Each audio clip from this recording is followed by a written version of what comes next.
Alright, so today we have the solar system on the 92 Land Cruiser.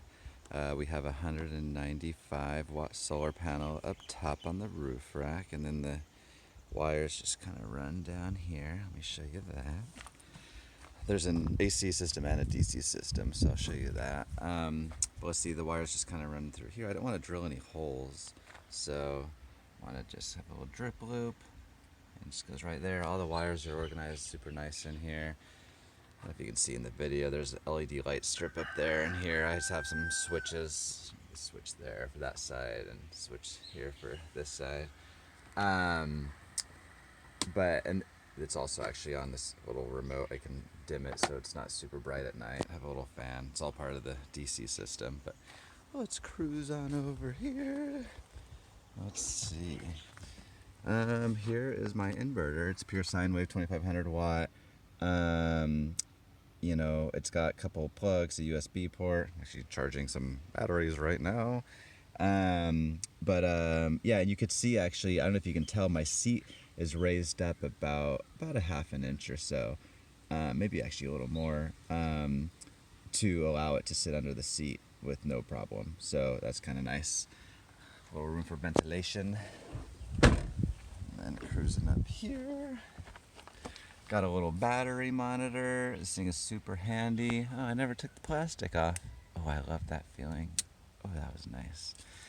I have a 138 amp hour battery, so this thing's almost charged. Obviously I didn't use much power last night. I mean, I leave my fan in here running all the time, but otherwise, right now I'm not using it a ton because, well, it's quarantine time, so there's no camping. So, but yeah, so we have our solar controller down in here. All the wires, I mean, it looks kind of messy right here, but I mean, it's actually not too bad. They're just kind of hanging out. Got my little breaker. Let's cruise up front. All right. So you can kind of see where the wires come through. That hole was already there, which was nice. I put a little rubber around it so the wires wouldn't chafe. This wire needs to be shortened, but the rest of them I did pretty good with the lengths. I have my bus bars. Got my negative one down there. Positive one, master shutoff. So there's an extra space right here.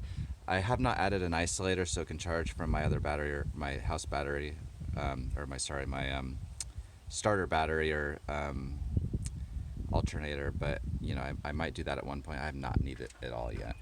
But I just got this, and it was like Valence battery, 138 amp hours. This is just a little temperature monitor for the solar controller. This is where all the smog stuff went previously, so that's all gone now, which is kind of nice. Created a bunch of room, has kind of a stock feel over the whole thing. Got a battery container from a couple of years newer Land Cruiser because the battery's over here, so it just fits so perfect. But yeah. And then as far as the DC system, I have a little distribution box right here. You can see right now I only have some LEDs and a fan. I'll add a fridge and who knows what else later. And this thing just goes right back on here, so it looks stock. You can't even tell. I wanted to keep everything as stock looking as possible. So, but yeah, I think that's about it. Until next time.